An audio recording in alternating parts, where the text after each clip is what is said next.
जब सूरज उगता है तो भी आकाश लाल हो जाता है, और जब सूरज डूबता है तो भी आकाश लाल हो जाया करता है। सुबह प्रातःकाल पक्षियों का कलरव सुनाई देता है तो सांझ भी कलरव सुनाई देता है।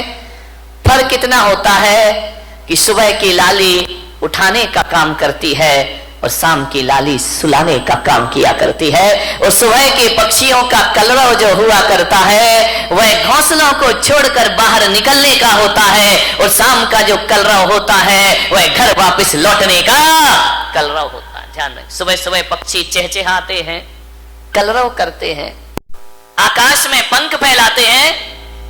ऐसा लगता है सुबह सुबह उन्हें देखो कि जैसे बड़े महोत्सव में शामिल होने के लिए जा रहे हो। पक्षियों के जीवन में कितना आनंद है, कितना संगीत है। पक्षियों के जीवन में प्रातःकाल इतना आनंद हुआ करता है। घोंसले से देखता है आकाश में सूरज आया, उषा काल में पंख फैलाकर आकाश में उड़ जाया करता है, मुक्त आकाश का आनंद लिया करता है। कभी देखना जब हवा का झोंका आता है तो एक वृक्ष कितनी मस्ती में झूमा करता है, कितने आनंद में आनंदित हुआ करता है। देखना कभी जिंदगी में विचार करना, नारियल का पेड़ अपनी मस्ती में झूमा करता है और गुलाब का पौधा अपनी मस्ती में जो कितना आनंद है इन वृक्षों में, इन पेड़ पौधों में। कभी देखना पहाड़ से गिरते हुए झरने को, उसके पानी में संगीत है, एक गीत है, एक सुर है। बड़े संगीत के साथ पानी झरना बनकर के धरती पर गिरा करता है, बड़ा आनंद है। कल कल निनाद करती नदी को देखना, कितना आनंद है उस नदी में, अपनी मस्ती में रहती है, अपनी मौज में रहा करती है। चिड़िया आनंदित है, पशु पक्षी आनंदित है।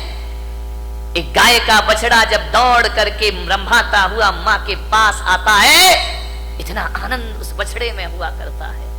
मान्यवर, मैं आपसे निवेदन करने जा रहा हूं कि पेड़ पौधे आनंदित हैं, नदी आनंदित है, तालाब आनंदित है, झरने आनंदित हैं। कितना आनंद है इस संसार में, सुखी सुख है मेरे भाई। विचार करिए आप, प्रकृति का कण कण आनंद में जी रहा है।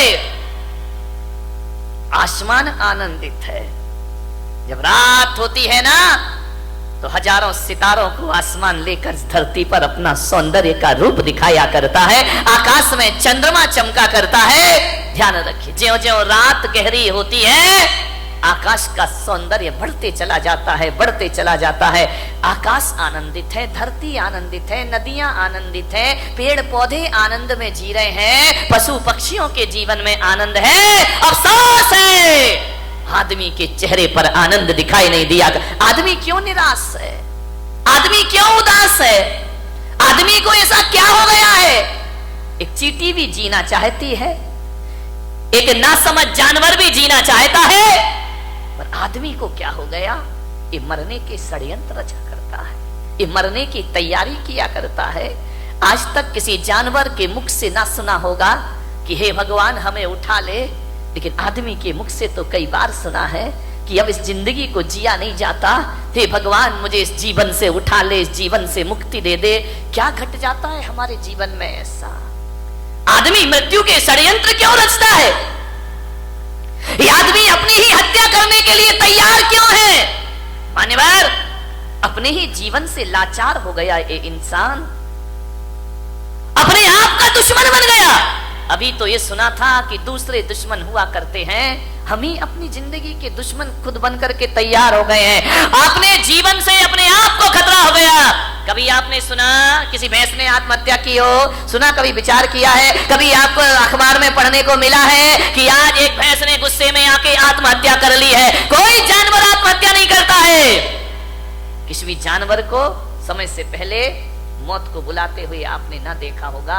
कोई देवता समय से पहले मरने का नहीं सोचा करते हैं। नार की सोच भी ले तो मर नहीं सकते हैं। आदमी को क्या हो जाता है कि क्यों जीवन से हार गया? थोड़ी सी प्रतिकूलताएं आई और आदमी जिंदगी से हार जाता है। नहीं मेरे भाई, समस्याएं किसके जीवन में नहीं होती हैं?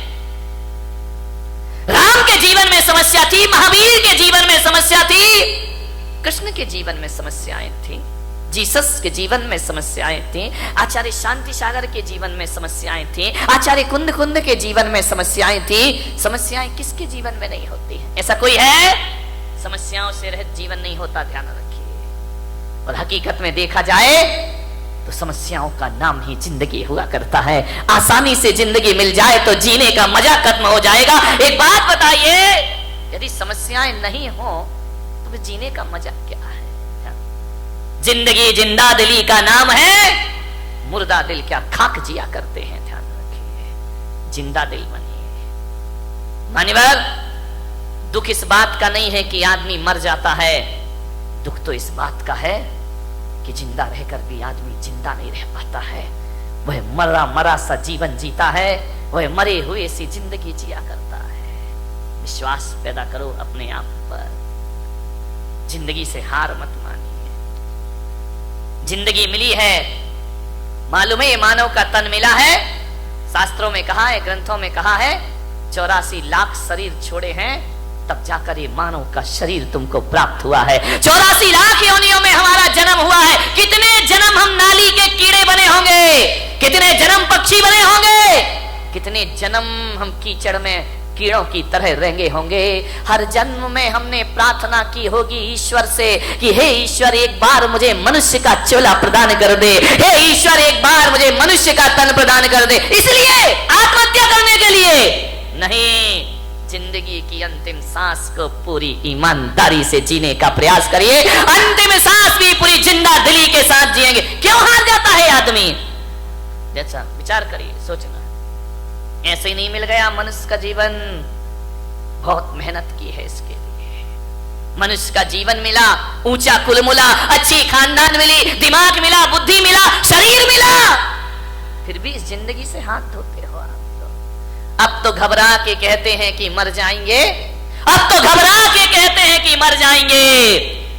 और मरकर भी घबरा गए तो फिर बताओ अब किधर जाएंगे? दूसरा हमारे पास कोई रास्ता है नहीं। जिंदगी मिली है, अच्छे से जियो, तरीके से जियो, सलीके से जियो। बहुत कम जीवन मिला है, इसे उदासियों में मत गुजारिए। जिंदगी भीख में नहीं मिलती, जिंदगी बढ़ के छीनी जाती है। जिंदगी भीख में नहीं मिलती, जिंदगी बढ़ के छीनी जाती है। अपना हक संग दिल जमाने से छीन पाओ तो कोई बात बने। सर झुकाने से कुछ नहीं होगा, सर उठाओ तो कोई बात बने। पोंछ कर अश्क अपनी आंखों के, मुस्कुराओ तो कोई बात बने। मुस्कुराओ तो कोई बात बने। उदास मत जियो, जिंदगी को पूरे आनंद के साथ जीने का प्रयास करो। विपत्तियां, संकट, दुख किसके जीवन में नहीं आते हैं? सबके जीवन में आते हैं। मुश्किलें आती हैं, परेशानियां आती हैं, विपरीत वातावरण बनता है, लेकिन जीने की आस मत छोड़िए।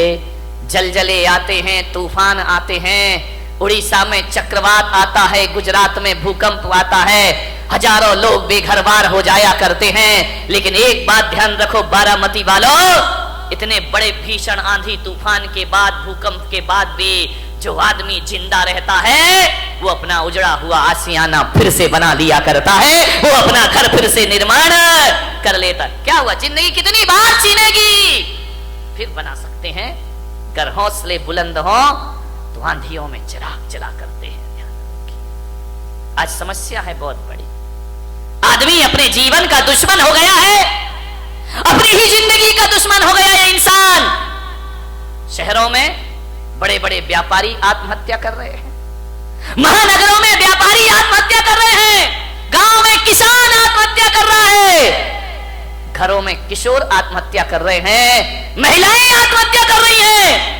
थोड़ा सा निराशा हुई, थोड़ा सा मन का नहीं हुआ, थोड़ा सा प्रतिकूल वातावरण हुआ और आदमी मरने को तैयार है। और एक बात बताओ, बारामती के लोगों से मेरा निवेदन है, इस पंडाल में ऐसा कोई व्यक्ति बैठा है जिसने आज तक आत्महत्या का विचार ना किया हो? है कोई महान आत्मा? मैं दर्शन करना चाहता हूं। एक बार भी पूरी जिंदगी में मरने का विचार नहीं। महिलाओं तुम्हारी तो जय हो पंचम काल की, ये तो इतनी बार मरती हैं लेकिन एक बार भी नहीं मरती है। विचार करिए, सोचना है आपको। बात बात पर आदमी मरने का सोच लेता है। ऐसा कोई नहीं होगा इस दुनिया में जिसने अपने पूरे जीवन में एक बार मरने का ख्याल भी ना लाया हो। मर नहीं सका वो बात अलग है, लेकिन मरने का ख्याल तो सबके भीतर आ जाता है। थोड़ा सा मन का नहीं हुआ, मैं महिलाओं का तो नहीं, यहाँ की महिलाओं की बात नहीं कर रहा हूं। कौन बोला बम्बई वालों की कर रहे हो ना? तुम्हारी तो अभी नहीं, आगे जाके विचार करना है आपको। महिलाएं तो हमेशा थोड़े, इनके दो ही हथियार हैं, ध्यान रखना। या मैं मायके चली जाऊंगी या फिर मैं मर जाऊंगी, आत्महत्या कर लूंगी, सुसाइड कर लूंगी, मैं नहीं जीऊंगी, तब आ गई जिंदगी से। महिलाओं से मैं बात बात पे आत्महत्या के विचार मत बनाइए, मरने के विचार मत बनाइए। ध्यान रखिए, विचार करिए आप, बहुत अशुभ विचार है। भगवान महावीर कहते हैं मरने के विचार भाव हिंसा कहलाया करती है, और भाव हिंसा को द्रव्य हिंसा से भी बड़ा पाप माना जाता है। अरे दैहिक हिंसा उतनी खतरनाक नहीं होती है जितनी वैचारिक। इससे बड़ी क्या हत्या, दूसरों की हत्या करना भगवान महावीर ने पाप कहा है। एक इंद्रिय जीव को भी मारना भगवान महावीर ने पाप कहा है। अरे एक बात याद रखना, मेरे महावीर कहा करते हैं, अरे दूसरों की हत्या करना पाप है, लेकिन अपने आप की हत्या करना महापाप हुआ करता है। इससे बड़ा दूसरा कोई पाप? दूसरों की हत्या करना तो पाप ही है, अपनी करना महापाप हुआ करता है।